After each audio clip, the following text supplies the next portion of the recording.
Good evening, everyone. On behalf of the students of the Cobscook Experiential Program, I'd like to welcome everyone to Cobscook Institute for the Maine House District 139 Candidates Debate. We hope that tonight's event will help all of you watching online make an informed decision when you vote in the upcoming election. If any of you watching online have questions for the candidates, please post them as a comment on the Facebook Live feed or email them to us at info@cobscookinstitute.org. So info@cobscookinstitute.org is a good email, and we will ask them those questions.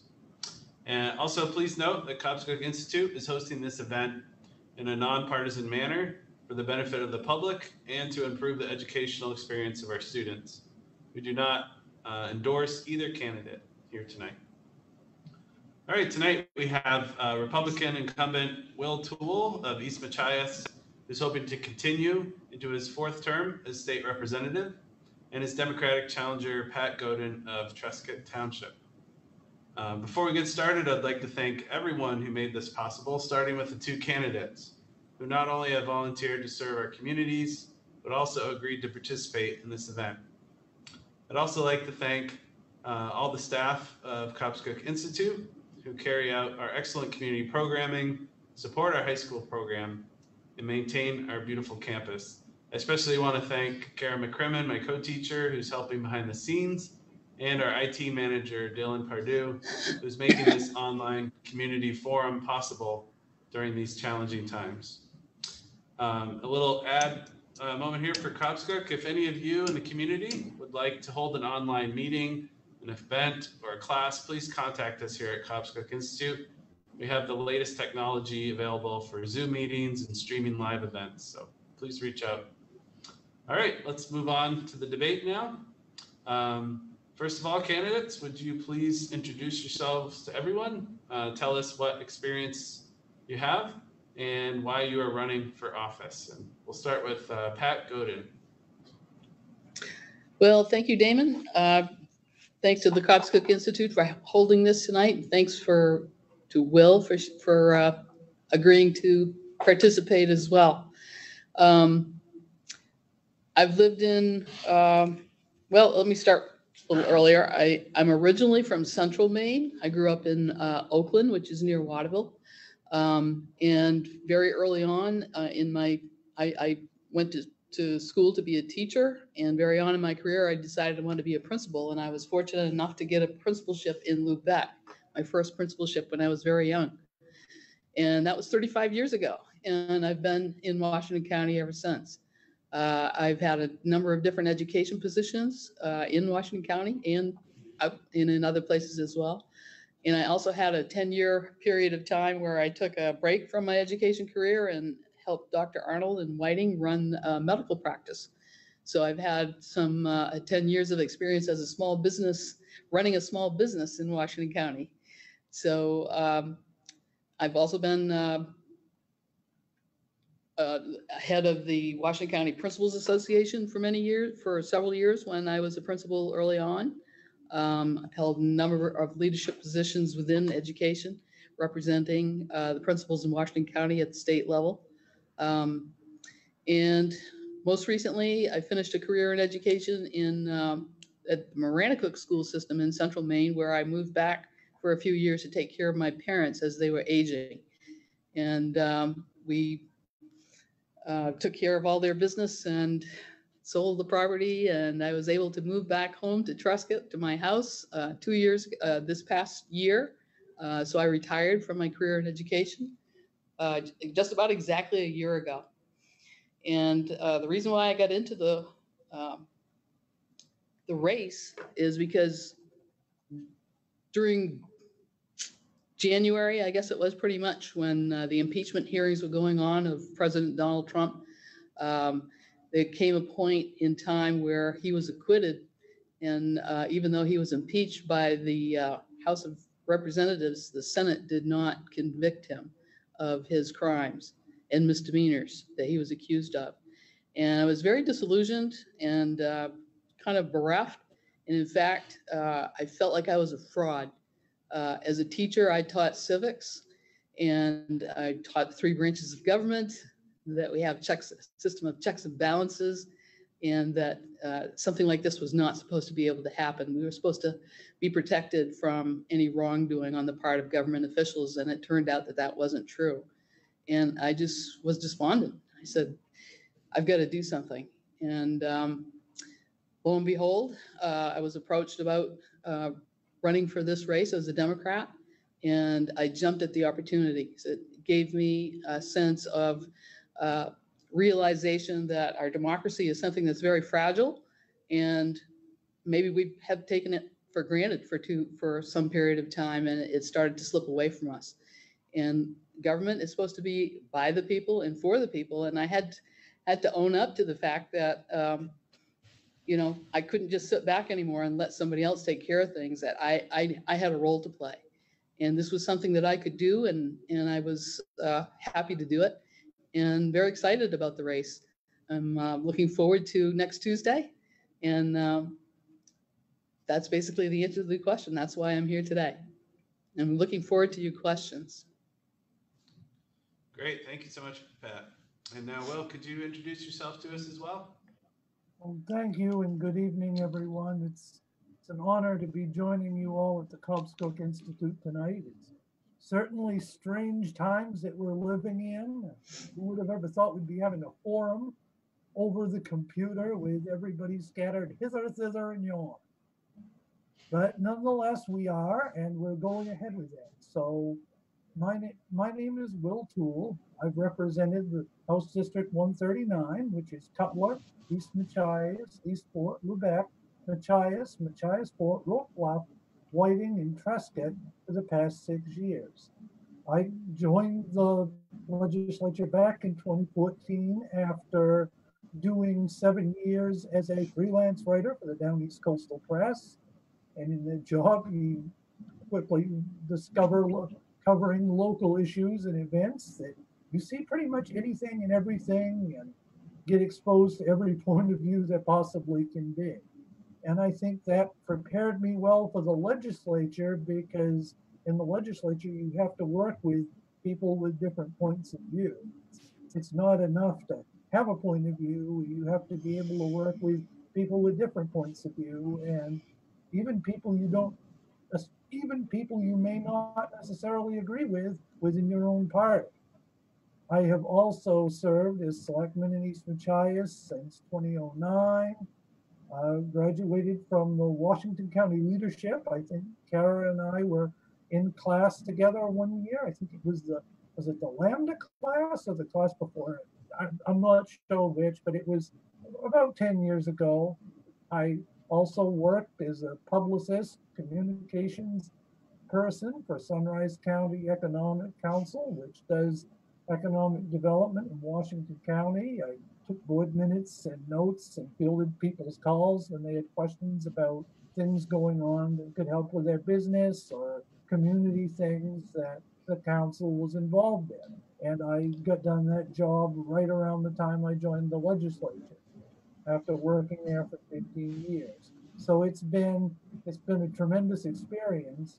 And I would say in that time, both of my previous employments have been a major asset in my service to the legislature, as was my time as a student at the University of Maine at Machias, where I graduated in 2001. I am a 4th generation Down Easter. Have lived here all my life, 43 years in East Machias. I try to put Washington County first all the time. And I'm running because I think now more than ever, with the experience, in whether it be with dealing with the crisis of the pandemic or the looming budget situation, now I think is a time more than ever we need experience in the state legislature. And I am willing to serve another 2 years to serve that out and give it my best shot in representing Washington County, whether it be seeing the prison project through at Down East Correctional Facility or any number of other things, making sure that we recover from the pandemic, both on the health side and the economic side. So I hope I haven't gone my 3 minutes, but if I have, that pretty much covers it. Excellent. Thank you, Will. So my first question tonight is certainly on everyone's mind, considering the events of the past week here in Washington County. So one of our students, Madison Flynn, asks, despite social distancing and mask regulations, some people in Washington County still refuse to follow state and county guidelines. How would you work with people who won't comply with COVID prevention to keep Washington County safe? Do you support a rule requiring people to wear masks? And Will, could you address this question first, please? Sure, I can address that. I certainly wear a mask wherever I go. I think it's a thing to do. And I certainly do support mask wear. I don't know how enforceable a rule would be, but I certainly encourage it strongly. And I think the governor's on the right track with her efforts to do that. I think one of the problems that we have in Washington County, we'll be getting into at some point, we don't have the enforcement resources and such to have the enforcement that is needed for. We may have the rule, but we don't have the enforcement and the capacity to do that. And that's one of the challenges in a rural area, is having that enforcement, whether it be code enforcement or law enforcement or whatever the case may be. And so yes, I do support mask wearing, and I think it's the responsible thing to do. I know everybody was struggling with masks at first. I know there are still some that are, but I think the past week I've seen an uptick in mask wearing over the past week as well. I think that's really important and really critical. And I think that I hope it's starting to sink in. I know there are those that don't believe in it, and they're never going to believe in it. I don't really know how we're going to deal with that other than through enforcement. And even with enforcement, we just don't have the resources out there. But we're going to need to put some investment in that if we're going to expect wider enforcement. All right, thank you, Will. Pat, would you like me to repeat the question, or? No, I think I got it all right. Great. No, I don't think a mask mandate would help. In fact, it may just make people more resistant to the idea of wearing masks. I think what we really need to do is to just encourage it and ask the question of people that you know who don't wear masks, why aren't you wearing a mask? And try to engage them in a dialogue about that and get them to examine their own behavior. And at the same time, explain to them why you do wear a mask and why you think it's important. And I think it starts at that level, one-to-one, to have those conversations. The type of spread that we're seeing right now is it's different than what we've seen in the past. It's happening more in small gatherings and, in fact, in people's homes, as opposed to at the bars or at restaurants and things like that. So I would also be opposed to doing any more restrictions or rolling back, should we say, some of the openings that we've had, because that's not where the spread is occurring. It's occurring in our own homes and in our own communities and neighborhoods. And I'm guilty of it as much as anybody else. And I just realized this week. It was just a couple of weeks ago. I got together with two of my sisters, one who lives in southern Maine and one lives in central Maine. And we got together at a camp in Bennington. And while we were outside, it was no big deal. I felt fine. But then we went inside and had lunch. And suddenly there was this community spread of food where everybody was sharing food, sticking their hand in the bag of chips and whatever. And we were sitting in close quarters inside with, windows and doors closed because it was a cool day.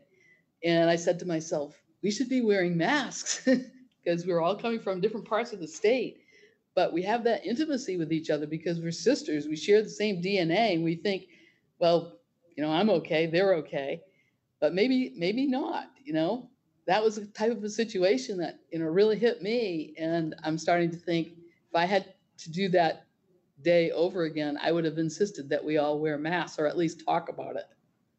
So I think that's what we all have to do is look at our own behavior and see if there's some ways that we can tighten up on what we're already doing. But I agree with Will also that I'm seeing more people out and about wearing masks than I was a few weeks and months ago. And I think that's a good sign. I think people are realizing that it's really close to home now, and we've got to take this more seriously. Thank you, Pat. Can I jump Next, we in? have would you like to respond, Will? Or? Well, no, I would also like to add that part of that is it's with all of the testing that's going on. I think we need to have more. I think we do need another swab and send site in Washington County. And Yeah. I'm hopeful that the DHHS is going to set that up in the next few days, because having people troop all the way to Calais and stand in line for hours on end or sit in the parking lot really isn't an ideal situation. And honestly, it should have been done a few months ago when they set up the swab and send sites. So I think it would be encouraging if that was to happen in the next few weeks, because if we don't, we're just gonna fall further and further behind. So a follow-up question comes from student Theo Holm. We'd like to know what your plan is to help our local seniors to get the help they need during the COVID-19 pandemic. And Pat, could you answer that first, please? Sorry. Well, I was really worried about that in the beginning when things first started shutting down, because there's nothing worse than being isolated if you're stuck in your home. But I think at this point we've seen a lot of networks kind of emerge kind of spontaneously throughout communities, and neighbors checking on neighbors and making sure that people have food and groceries. And I know when I was doing a lot of calling for candidates in the beginning of the spring and summer, that was always the first part of my conversation with people is, how are you doing? Do you need any help? Is there anything I can do for you? Can I put you in touch with resources? And so I think we've done a pretty good job of that. One of the things I'm concerned about is they developed a system early on of putting a colored card in your window if you're a senior, a green card if you're okay, a yellow card if you need something, or a red card if you're in trouble. And it sounds good on the surface, but what I really worry about is, what if a person has a green card in their window and they fall and they can't get up? They can't change their card, and people could be going by looking at the green card thinking, oh, they're okay, they've got the green card up. So now I'm having second thoughts about that, and think we need to rethink that part. Well, would you like to respond to the question? Sure, and I guess I would add a lot of things here. First off, over the past few years, I've had the honor of serving as co-chair of the Aging Caucus with Jessica Fay of Raymond and a couple of other legislators on the Senate side. And aging issues are tricky. I mean, as one of the oldest counties in the state, I know everybody says their county is the oldest county, but we are one of the oldest counties in the state. One of the biggest things that we hear coming up all the time is isolation. And I think technology is going to play a huge role going forward, and getting the elderly population more comfortable with a computer, getting them access to it, getting them better internet service so that they can not only just interact with other people, but if they have medical needs, that they can connect out that way. And I know some of the things, there have been some steps taken during the pandemic with telehealth that maybe we need to consider extending past the pandemic. We've learned a lot with how things operate during this pandemic, and maybe there's some good things going on with telehealth that we need to continue, making sure that the providers get the funding that they need to do that as well, because folks shouldn't necessarily, elderly folks especially, shouldn't necessarily be traveling if they can avoid doing so. Obviously, you've got cancer or some deep-rooted medical condition that is going to take a lot of treatment and care. That's one thing. But the but having the telehealth is important. I also think that the nursing homes have been the unsung heroes during this pandemic because they've basically been under lockdown since the beginning. I mean, they've loosened up their restrictions some. The veterans home, I miss going to the veterans home and visiting with folks over there and whatnot. They haven't been able to have their community, the L lives that we usually take over, or the macro, or what have you. They don't have that social interaction, and I think we need to be very.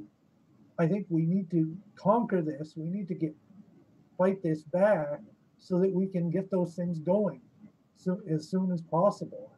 I think there was a study that came out the other day that the brain, because of this pandemic, the brain is aging so much faster because of isolation.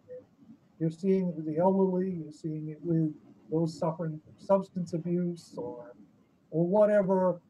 You're seeing mental illness is going up. We do. I mean, that is part of the situation.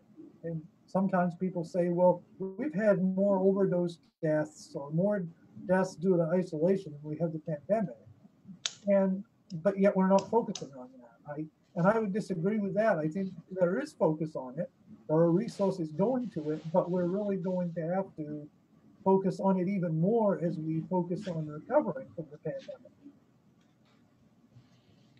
Thank you, Will. All right, so next is a video question from Henry Bell that we're going to bring up on your screens.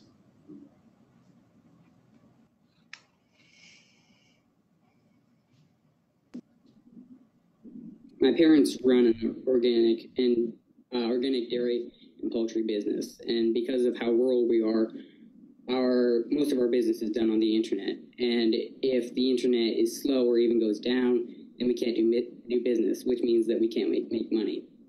So, and unfortunately, where we are, the internet is horrible because it doesn't reach out this far. So, how are you going to make it more accessible for higher speed internet in rural areas so we can make more money? Thank you.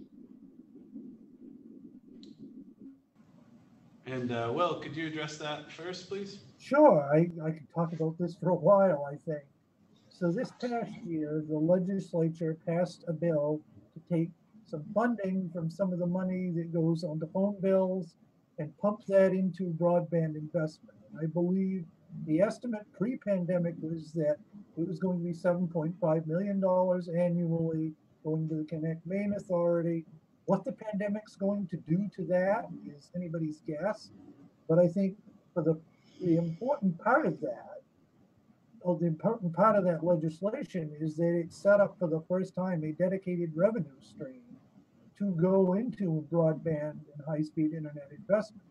We also, this past year, with the pandemic looming, came to a bipartisan agreement to get a bond issue for high-speed internet availability. Now, one of the concerns that folks have had in the past, and I share it to some extent, a large extent, is where that money is going to go and whether we are going to see any of the investment in Washington County. Like, say, Broke Bluffs has made some great strides with broadband investment for the community internet project. I know Baileyville and Calais have as well. And I think other communities are working on it as we speak. I think as they see these successes locally, the state can be a partner in doing that.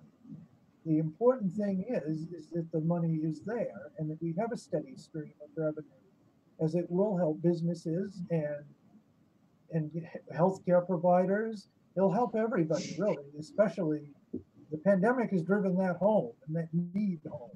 We have a long way to go. I think we'll be having this conversation in 2 years, in 4 years, in 6 years, not just because of the fact that progress is slow, but because technology is changing fast. I mean, if you listen to the folks at Amazon or what have you, they're putting satellites in the sky that are beaming internet down from above.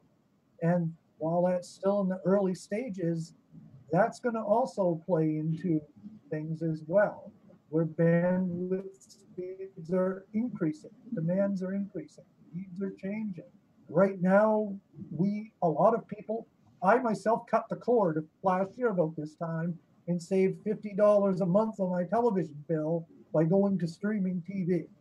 And I'm fortunate for that, but there are a lot that can't do that. So it impacts every part of our life, and I think we need to really recognize and come to grips with it.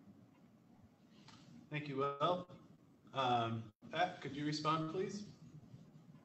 Yeah, I empathize with Henry's question because I suffer from the same situation. I've gotten to the point where Zoom meetings are almost impossible to have from my house because my internet is so unstable.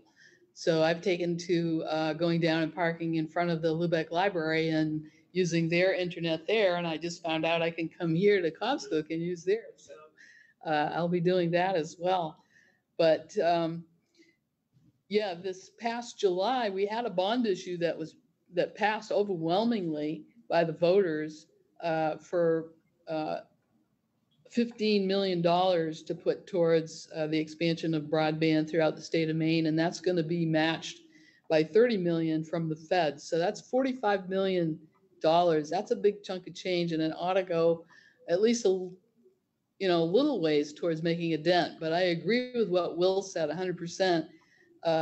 Who's going to get that and who's going to be first served? And I think it's our responsibility representing this part of Washington County to try to be very, very aggressive in making sure that we get our share of money that's going to be put towards this and make sure that it's spent equitably. But that's the foundation of economic growth in our area. It's a foundation of our healthcare. Like Will said, the ability to do telehealth is really dependent on having good internet. We have migration of people coming in from all over the country that want to live here and be able to work remotely. They're going to demand that. They're going to need that infrastructure in order to be able to carry out their work. And any kind of new growth in business and in the economy that we see going forward is going to absolutely need that. So it's essential. And like Will said, I agree with Will. It's been done around us. Baileyville and Calais have been able to do a community-wide broadband project. It's been very successful. And I think we have lots of ways that we could approach this, but it's certainly something that we've got to be on top of. High priority. Thank you, Pat. Next is a question from Emrys McDonald, who's joining us live on Zoom. Hello, everyone. Can you hear me? Yeah. All right. This question changes the, it's not so pertinent as the others right now, but this year will be the first year in which I am voting. And because of that, I've become more aware of the significance of the document that our nation was founded upon. Concerning the effects of recent political movements on our society, do you think anything is more important than the First Amendment? If so, how come? And I think, Pat, you're up first on this one. Well, the First Amendment protects our rights of free speech, freedom of religion, freedom to protest, freedom to hang out with whoever you want to hang out with. Those are all extremely important rights, and I think that's why they came first in the Constitution. We've had lots of challenges in the courts lately to some of those rights, and I think we have to stand strong and make sure that we uphold them. And yeah, I mean, I can't agree with you more. I think public protest, I think, is something that's been really maligned. And I resent that because every Saturday I go and stand on the corner at a street in Machias holding a Black Lives Matter sign. And 25 to 1, we get positive feedback from people driving by. They'll toot the horn, they'll wave, whatever. They'll stop and we've even had people stop and take pictures of us. But then there's that one person that comes along and rolls down the window and says something obscene or does something obscene, and it's really shocking. So, we're not, that's our First Amendment right to stand there and hold a sign. We're not looting. We're not trashing the town. We're not asking for anything outrageous. We're just standing there to make a statement and say that we stand with our people of color and that we want to make a statement. So, yeah, I'm very firmly in favor of it, and it's another reason why we have to stand up for our democracy and protect it, because I think some parts of it are under siege right now. Thank you. Pat and Will, could you respond, please?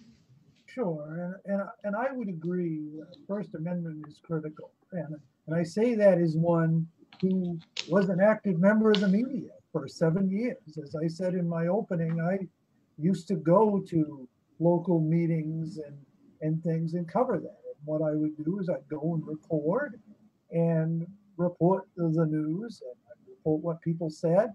And I think that's important that people get that information. And I think freedom of press in particular these days, with all of this fake news that you see, I mean, and it's both sides of the equation. I've seen it. People masquerade opinion as news, and it's not. I mean, news is reporting what people said and giving people a range of views that are out there and letting them draw the conclusion. And I think facts matter, the truth matters, and letting people figure that out for themselves has to matter. But I think with the reason our country, our republic, our country, our democracy, all of the reason we are threatened these days is because people have no faith, no trust in the media, in that, because there's so much blurring of fact and fiction. So I think it is more important than ever to stand up for the First Amendment. And I wholeheartedly do so, both as a journalist and as a legislator. And is somebody's fire alarm going off? Yeah, I apologize. Okay. Sorry to interrupt you, Will. Oh no, I'm done. I just didn't want to fire. Okay. Sorry to take away your steam there at the end. So it's just after 7:30, and just wanted to recognize people's time. So I'm just going to give you guys a warning, or ask you to just say, please wrap up when we get to a minute and a half now, just so you guys know. I'll just speak over you for a second there. Okay. All right. Our next question is from student Abby Levitt, and she asks, global warming has risen Maine's temperature by an average of about 3 degrees Fahrenheit. The amount of carbon dioxide in the air has increased by 40% over the past 200 years, and almost no moves have been made to put a real stop to it.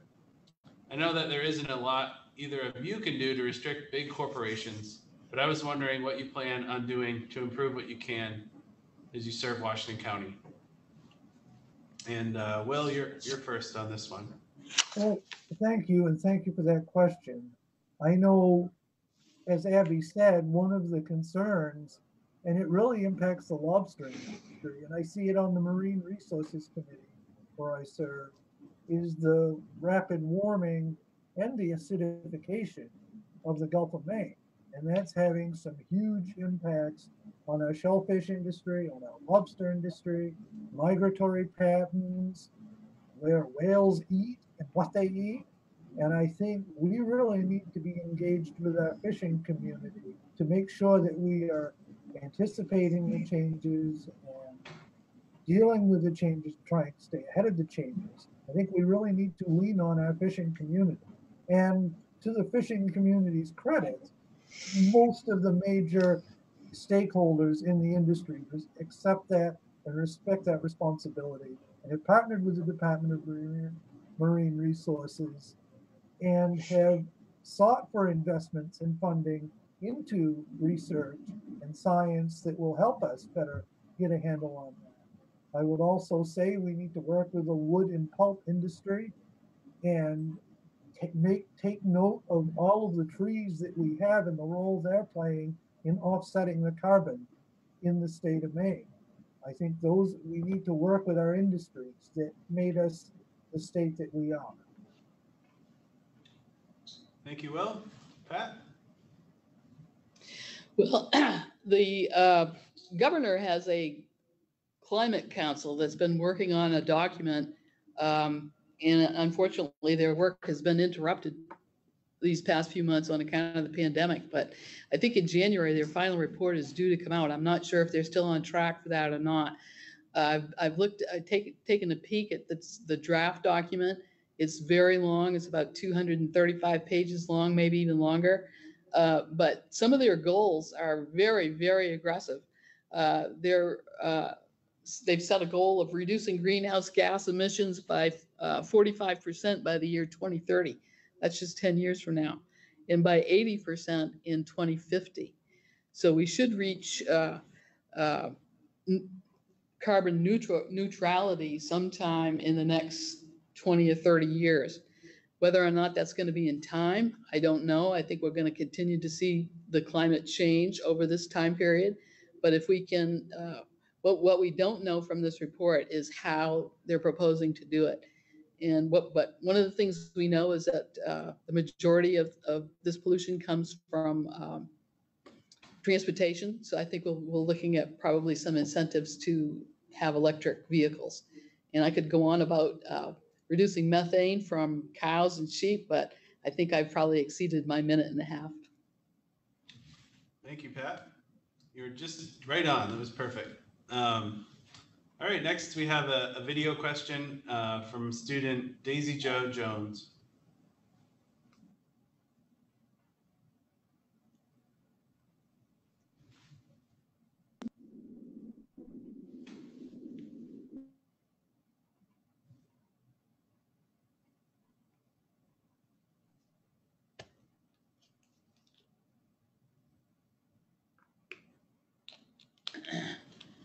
Yeah, just a moment.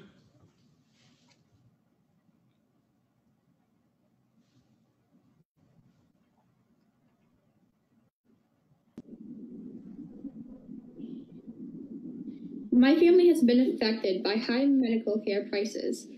A recent survey found that 79 million Americans have medical bills and debt problems.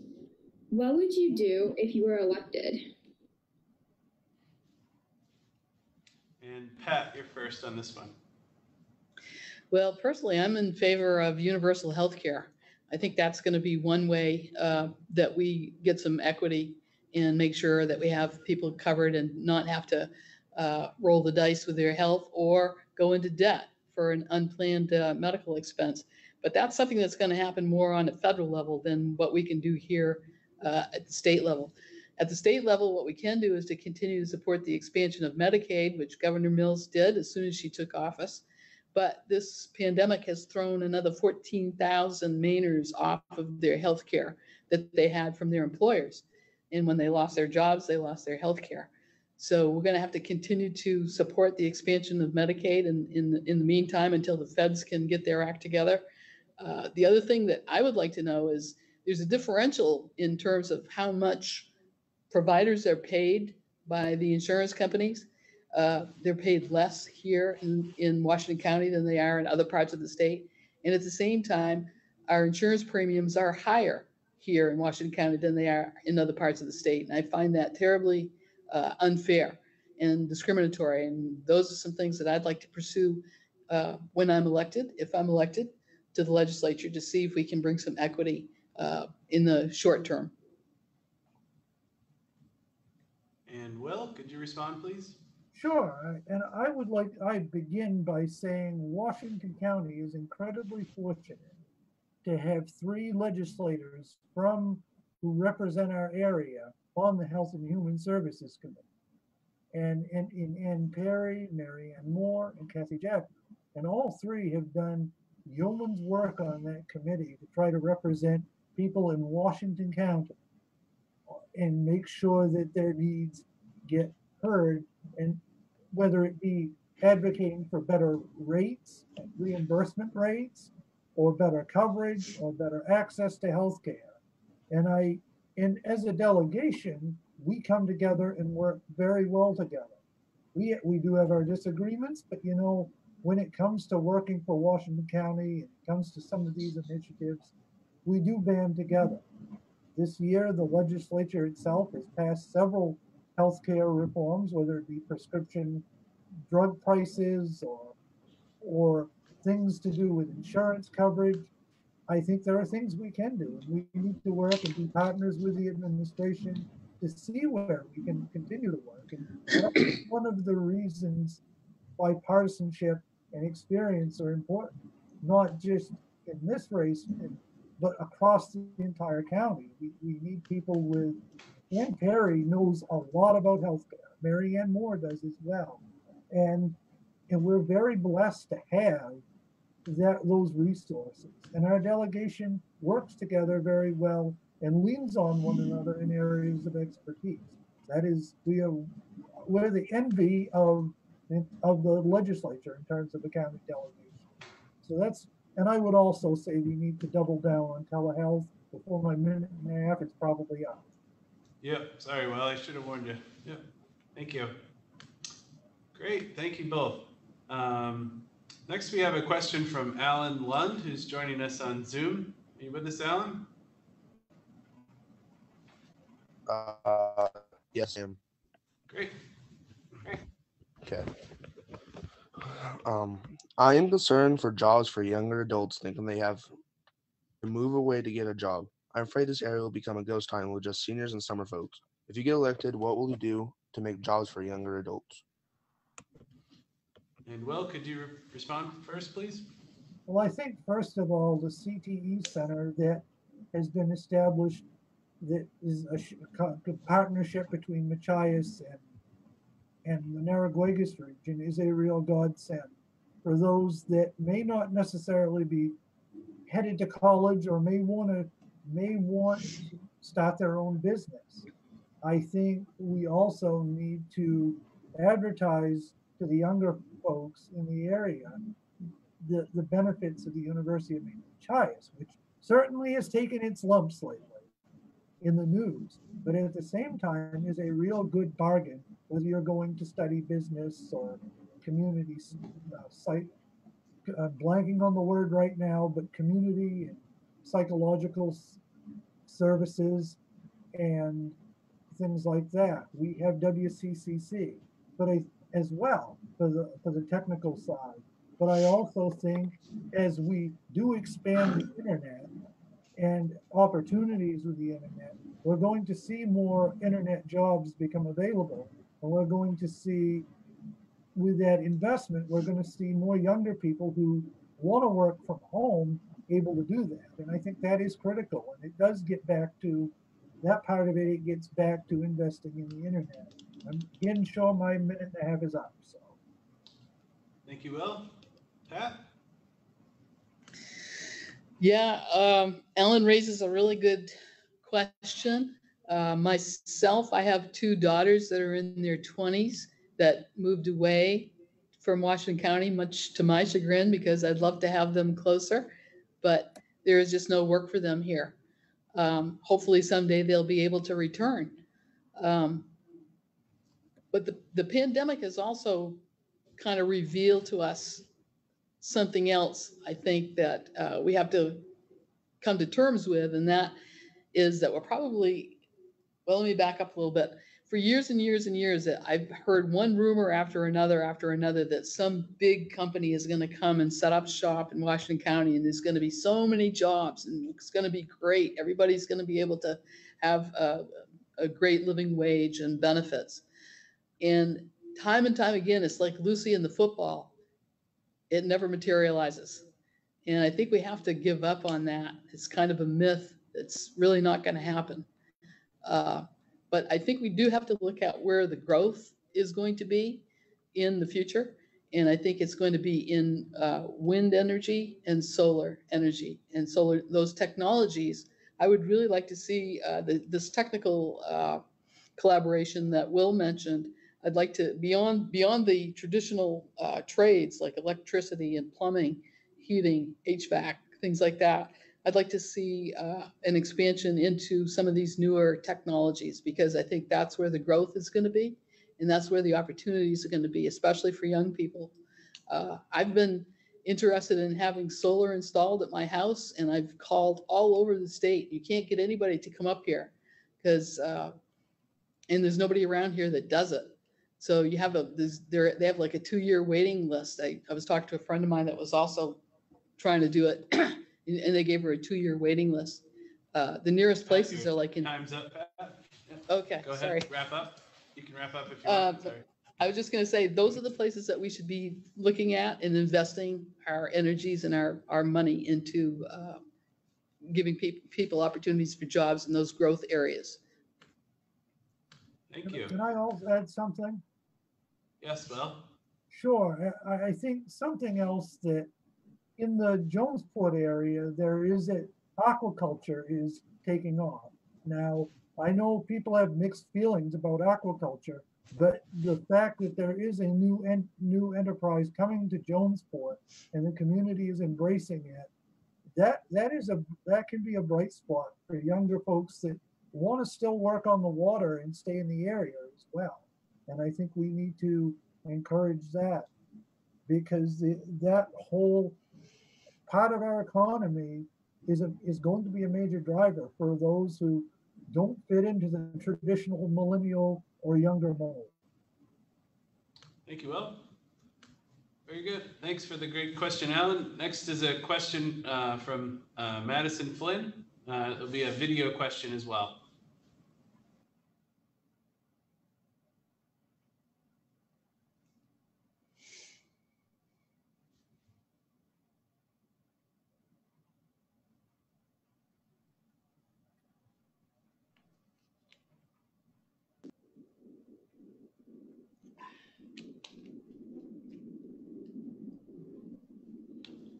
Substance abuse admissions to the hospitals in Washington County have increased by almost 150% in the last 10 years. And they account for almost 7% of all statewide admissions, according to the Maine Center of Disease Control and Prevention. What actions will you be willing to take to decrease the number of people struggling in substance abuse in our area? And Pat, please answer first. Sure. Yeah, I'd love to. Thank you for that question, Madison. That's another one of these areas that's been exacerbated through the pandemic. We've seen an increase in substance use and abuse during this time as well. I heard some amazing statistic at one point that said that if for every one person that's affected by a substance use disorder, there are another 10 people that are directly affected by it. And if you think about Washington County having 3,000 people that have a substance use disorder, that translates out to 30,000 people. That's the population of Washington County. So basically, all of us who live here in Washington County are affected by substance use disorders, whether directly or indirectly from the people in our circle.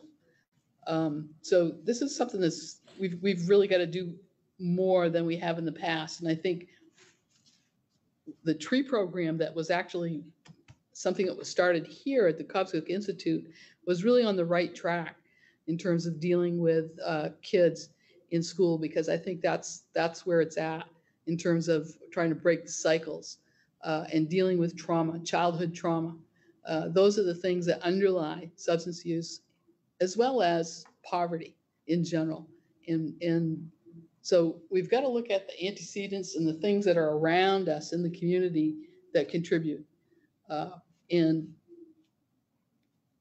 I'd like to just see an expansion in all of the schools to the tree program or something like it, because I think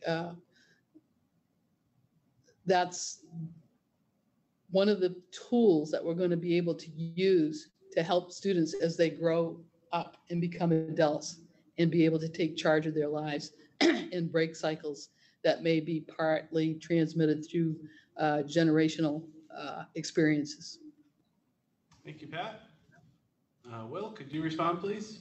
Sure, and I think Washington County, in many respects, fighting the substance abuse issue, has made a lot of progress prior to the pandemic.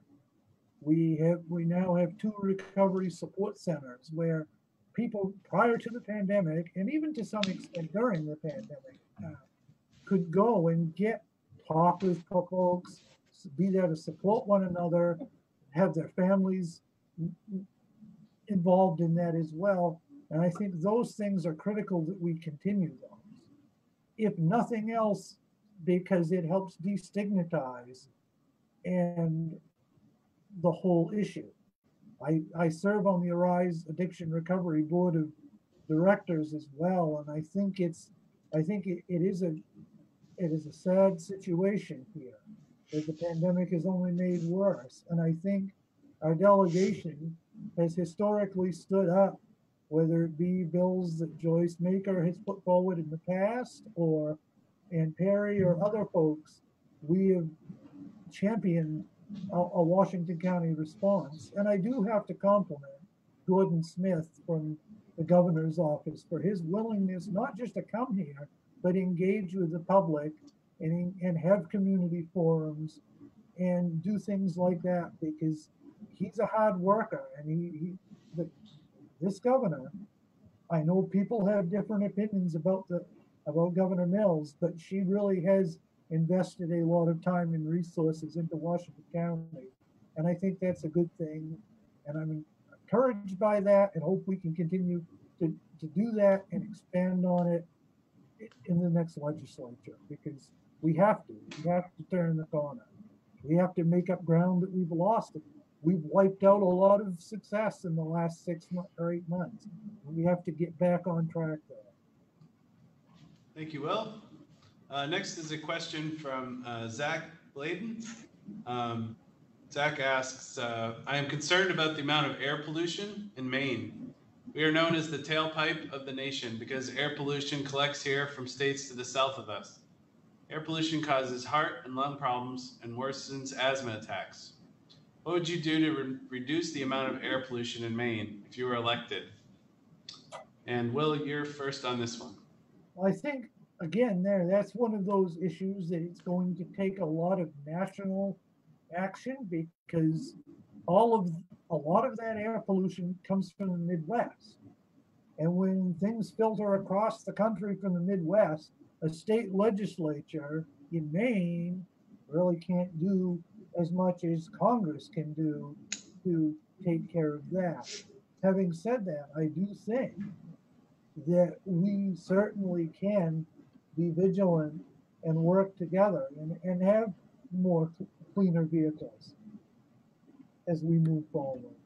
So I think we're limited, but I think we can also try to find solutions that way and try to get cleaner vehicles. As I said earlier, the legislature did pass legislation last session, or the year before, I'm blanking on sessions now, but passed a bill where we would cut down on emissions in the state of Maine over the next 20 to 30 years.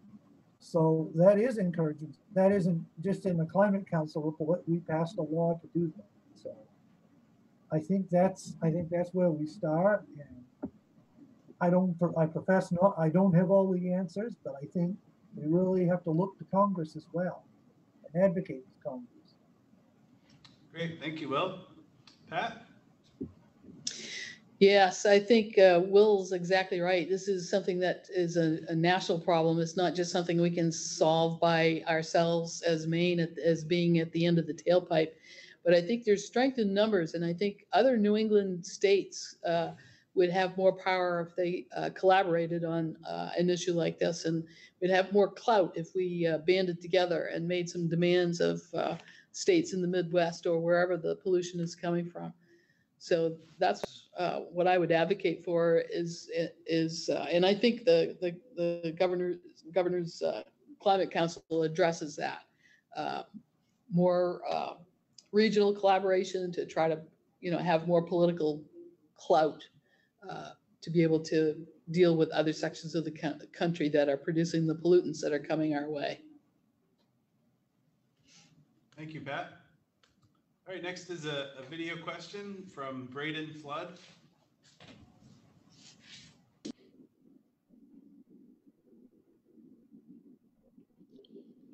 I want to ride my ATV on the main trails that connect the small towns around Washington County, but I have to have a driver's license and ATV tourist to do so. How could you make it more accessible for teens to get on these trails legally? I want to. All right, Pat, you're first on this one. Well, thanks for that question, Braden. I've just taken up ATV driving myself. I don't have one yet, but I have to rely on my friends. But I love riding the trails. Had a blast doing it. But I've scared myself in a couple of cases of being an inexperienced operator. So I think the machines that they make nowadays are so powerful that I'm in agreement with the licensing and the taking courses just for your own safety and the safety of other people that are on the trails, because a lot of the trails are so nice that you can really fly. And it's just dangerous. I mean, if a deer jumps out in front of you and you're going 35, 40 miles an hour, that's all over, man, even with a helmet on. So much as you might not like it, it's for your own good, it's for your own safety and the safety of the animals that might be in your path or other riders that you're meeting on the trails. So, there's lots of licensing requirements for a lot of things that we do, even though it's just recreational. And I'm in favor of those. And Will. Well, thank you.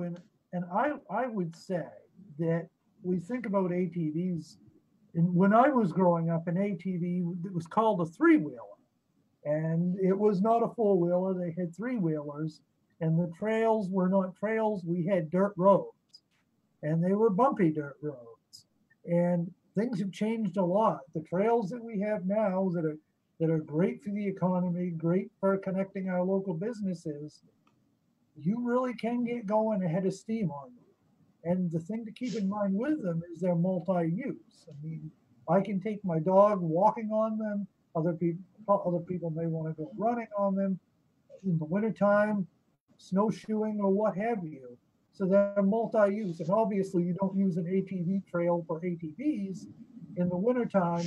But my point here is that the trails are multi-use.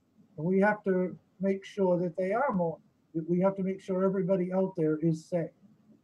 I don't think lowering the age or adjusting the age for a license is the thing to do necessarily.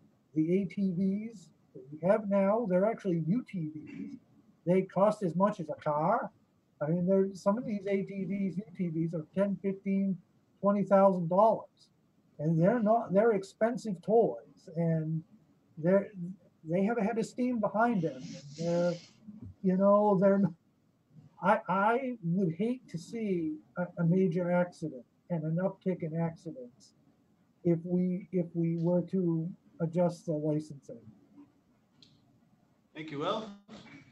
All right, we have just two more student questions, and then we've gotten a few from the community. It's almost 8 o'clock now, so we'll just keep our responses quite short now for folks. All right, this is a question from a student, Reese Smart. Says that a member of my extended family drinks a lot and it's upsetting. Would you support raising taxes on alcohol like we do with cigarettes so people don't drink as much? And this question is first to Will. I think if raising taxes on alcohol was going to reduce drinking, it would have already done. That having said, I think we need to be more aware of where the resources for substance and alcohol abuse go. And we have a tendency of using the money in other areas other than addiction and substance abuse recovery. It gets shuffled into different programs as money gets tighter. So I think if we actually made sure the money got where it was supposed to go and made sure that the Fund for a Healthy Maine was taking care of those types of things, I think that would be a way to go.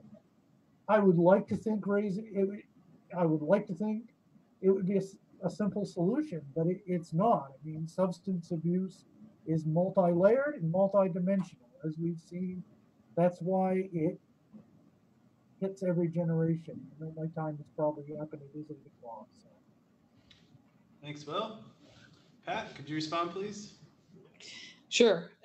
No, I agree with everything Will said, and what Reese said. It is upsetting. It's very disturbing. I've been around people in that situation, and it makes you very uncomfortable to be there. And in addition to all the things that Will said, I would also add that we need more support and more help for the people who are having to be around people who have these issues, because there's help for them as well. And again, I go back to the tree program because I think that's something that's available and accessible to kids through school, and it gives them some tools and some ways of coping and dealing with that situation in their homes or in their family lives. So that's where I would put the emphasis and the money if we had extra to spend, if we could advocate for more. Thank you, Pat. So this is a question from Daniel Davis. He's been struggling because he's trying to find work. He has a vehicle, he has a license, but the cost of car insurance is quite high, and he's also limited in the hours he can work because he's a minor still. And so his income ability and the cost of insurance are kind of keeping him from getting a job because he can't get on the road. So he was wondering what you guys could do to help him with that if you were elected. And Pat, you're first on this. Boy, that brings me back to my high school years and teenage years when you're thinking about your first job, and you need money for all kinds of things when you're that age, things that we want and things that we need. And you're right, if you're coming from a place of poverty and you can't afford the things that will help you make money, it's a circular problem that's really difficult to penetrate. So I can really empathize with your situation. What I would recommend is to find somebody that you can work with in terms of either carpooling or ways that you can piggyback on other services that are available. Make your job search more creative as possible. There are people that are finding all kinds of really creative ways to make money during this pandemic. I've been so amazed by people who have been laid off by their traditional jobs that are making money in all kinds of really creative ways. But again, we need that infrastructure, like the internet is that's one of the basic things that we need. But it is really tough to get started, but you've got to be disciplined. You got to have a budget, and seek out people who would be willing to help you. There are older adults out there that would be more than willing to give a hand to a young person, whether it was giving them a ride to work or finding a way that they can earn extra money to put aside for that car insurance that you need. So don't hesitate to reach out to other people. Call me. There's lots of retired people like me that are out there. Thank you, Pat. Will? Yes, I would say one of the first things for anybody who is in that 16 to 24 age group is to reach out to the Career Center. We have a Career Center in Machias. When I was that age, for those who don't know, I'm legally blind. I can't drive. I couldn't have a car if I wanted to, and you wouldn't want me driving one. So because of that, my options were limited. And so I got connected up with the Career Center, and at the time, they were called something else, but the long story short is they worked with an area employer to get me a job that I could learn skills at. They provided support where needed, and those are things that we really need to do for young people, and we really need to encourage working. I did a bill my first term so that kids under the age of 18 could get a half price clam license. through the state license. That's something else, you know, we can incentivize things for kids to go to work as is appropriate. Certainly an education is important, but realizing that kids also want to have some money and get a start and go forward from there. So I think having grown up, having to figure things like that out, I'm thankful that we had resources, and I would certainly suggest you reach out to the Career Center and the folks over there, because they do some wonderful things and they have some great programming. Even if it's just helping to write a resume, help you get your thoughts sorted out, help you get for scholarships and apprenticeships and connect you with employers. You know, they do some really good stuff at the Maine Career Center. Thank you, Will. All right, just have a few community member questions that have been submitted. The first one asks, what will you do to honor and advocate for the sovereignty of Maine's tribes? Do you support LD 2094 and act to implement the recommendations of the task force for the changes to the Maine Indian Claims Settlement Act currently before the legislature? If so, what will you do to encourage your colleagues in the legislature to pass the omnibus bill? And Will, you're up first.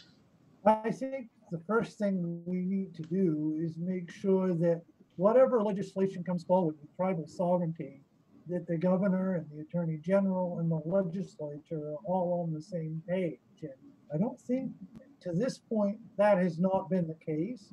I think if we can come up with a sovereignty bill that all three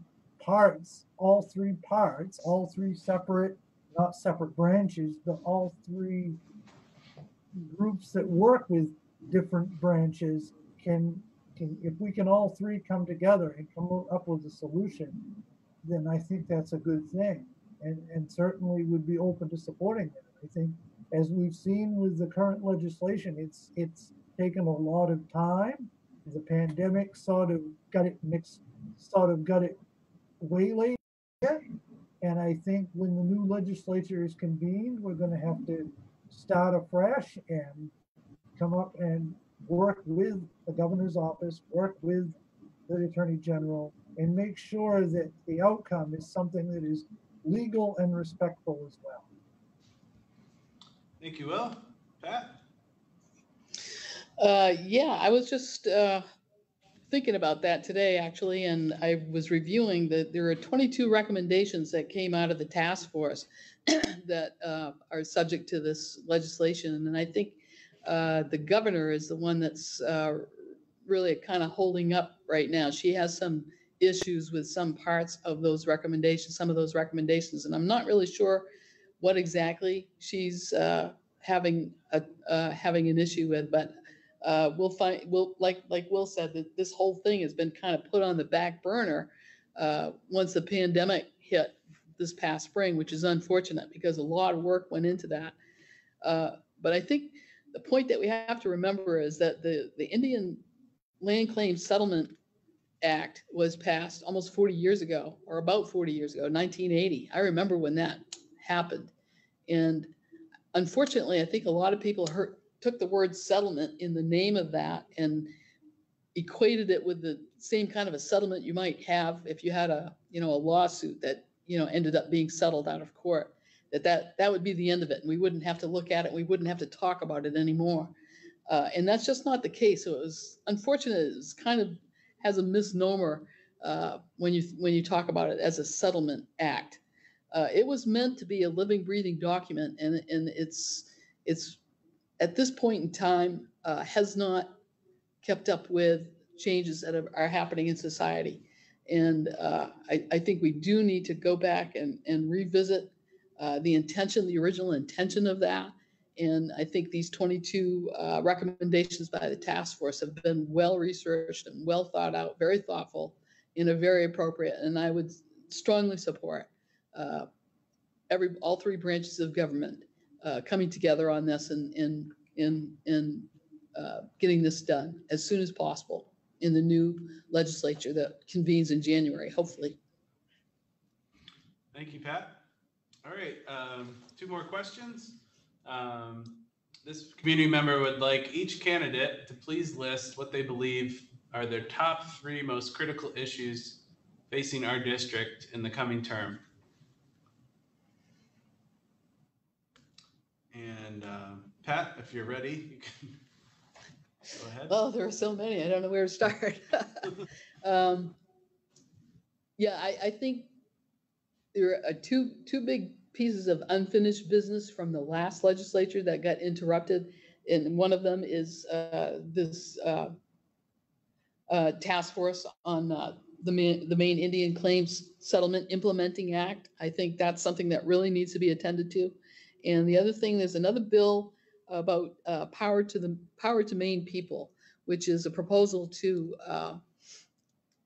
turn all the electric utilities over to a consumer operated utility and getting rid of the private owners, Central Maine Power and Versant to be specific.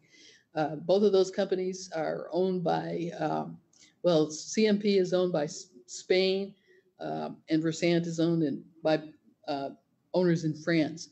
They just don't have our best interests in mind. And there are lots of examples, small examples of consumer-owned utilities in certain parts of the state, and they run very successfully. And they provide power that's more reliable. You don't lose power as often, and it's cheaper. And there have been some studies that have been done that says that if we did this as a state, that we could save $9 billion over the next 20 years. And I think that's significant, and it's something that we really need to look at. So those would be my top 2. And as far as the third one, it's going to be our economy, getting our economy back on track. The numbers are varying wildly right now in terms of how much we're going to be in the hole after, this pandemic is over, and how we're going to get our economy back on track. There are lots of variables in there in terms of what the federal government might do, depending on how the elections go and which administration is going to be in charge at the federal level. So we're going to have to kind of wait and see on that, but that would be the third one, is our Maine economy. Thank you, Pat. And Will, could you respond, please? Sure.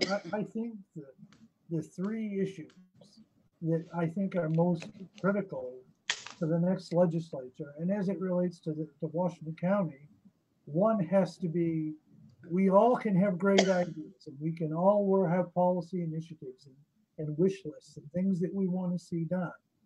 But we do have a huge budget shortfall. We don't know how we're going to solve that. The governor hasn't released a budget proposal yet and won't until January. So every election cycle, everybody makes promises every election cycle, and then the budget comes and there's a reality.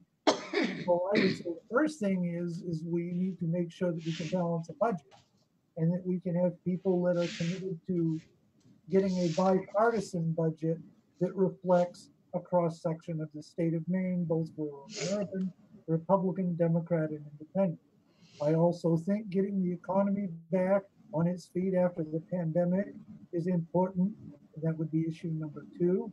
I think the sooner we can recover from the pandemic and get it truly under control. We've made some steps, but we're also making some steps backwards the past couple of weeks. So in terms of consumer confidence and such. So I think that's another critical issue.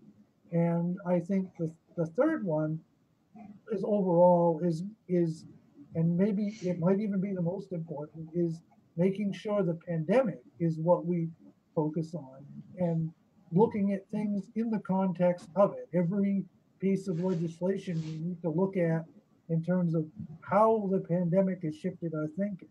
I was sitting there the day when the pandemic hit, and a lot of legislation just died right there, then and there, because nobody knew, and it was scary.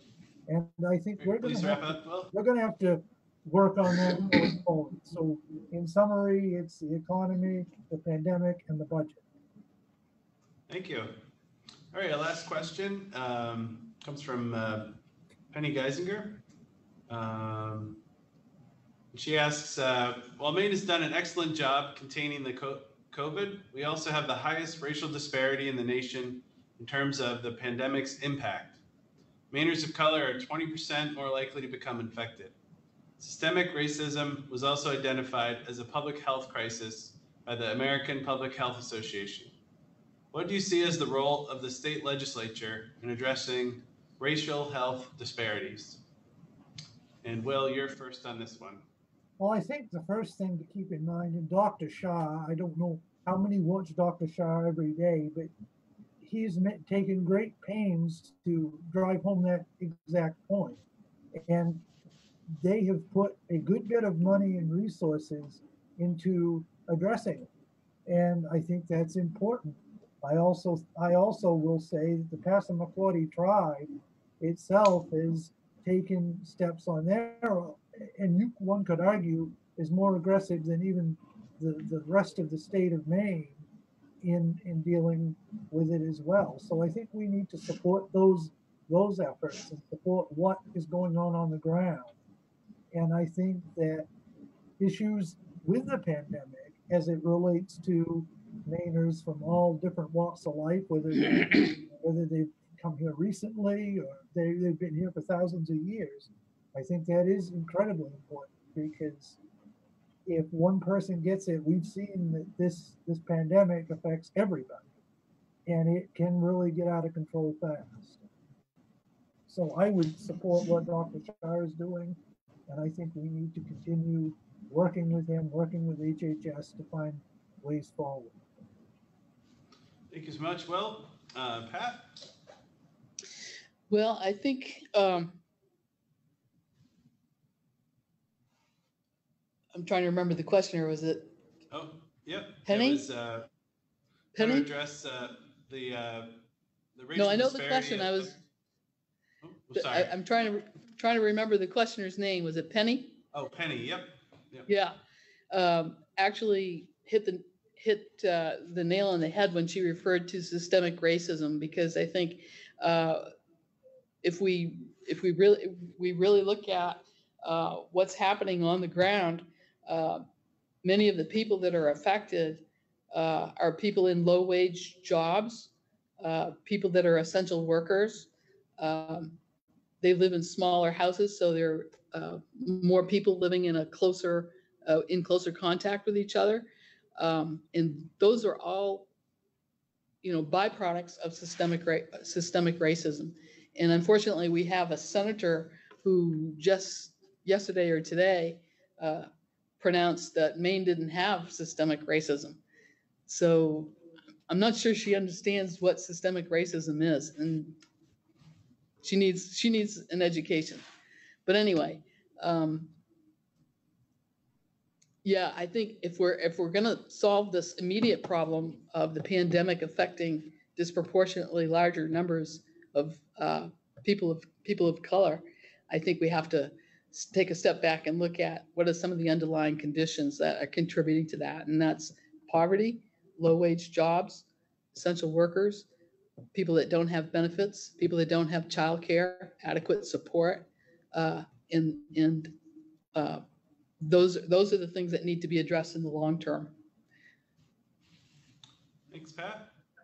All right, that's our final question. I'd like to give you each a minute for a closing statement. And Pat, could you go first, please? Sure. I guess I would just say thank you very much. The questions have been excellent. Nothing that I had anticipated, but they're all great questions, because they really expand my thinking about a lot of these topics. And so I appreciate the opportunity to talk with you today and answer your questions. And hopefully we'll have an uneventful election next Tuesday. I think a lot of people are nervous about it. I don't think we're going to have any problems here. I hope we don't. And looking forward to next Tuesday. And stay safe. Thanks so much, Pat. Thanks for joining us tonight. Will, would you like to give us a closing statement, please? Sure. I want to begin by saying it's been an honor to represent this portion of Washington County for the past 6 years. whether it's been fighting to get the Down East Correctional Facility, Bucks Harbor, keep that open, reopening it, whether it's been fighting for our communities, fishermen and whatnot, whether it's all of those working with our other delegation members. It's been an honor and a privilege to serve in the legislature. And I hope and pray that you all will choose to send me back again next week. We have some difficult issues, as we all have talked about here tonight. I think we need experience. I think we need focus. I think we need people who are unafraid to go to bat for Washington County. I think we have a great delegation. I'm looking forward to working with it again and being in the legislature in the 130th. And I would encourage you, if you have not yet voted, going tomorrow. You can go into your town office and vote in person. You can go in on Tuesday and vote. And whatever you do at this point, please consider voting. I think our clerks, our ballot folks, they are under a lot of pressure, but they're doing great work. And I think they deserve our support and our every step of the way, because I think they're going to run a fair, transparent, open election, and it's going to be above board. Thank you. Excellent. Thank you both so much for participating tonight, and really appreciate it. I think it's been a really informative time for all of us. I also want to thank again the students, put together some awesome questions for you. And finally, everyone here that's made this possible here at Cobscook Institute. Thanks again, and I hope you all have a wonderful evening. And don't forget to vote. Good night. Thank you. Have a good night.